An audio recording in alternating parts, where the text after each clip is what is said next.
જય માતાજી, કેમ છો? મજામાં? હું આવી ગઈ છું વરિયા વિસ્તારમાં. મારા સ્ટોલનું નામ છે લાડલી આઈસ ડીશ ગોલા.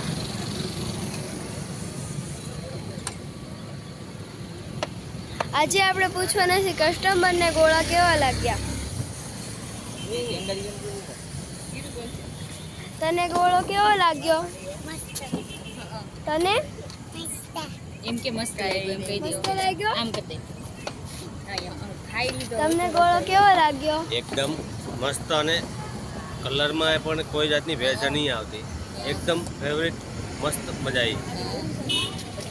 જો ઘરાકને કેવા ગોળા ભાવે છે, તમે પણ આવી જાઓ વરિયા વિસ્તારની સામે, ફાયર સ્ટેશનની સામે.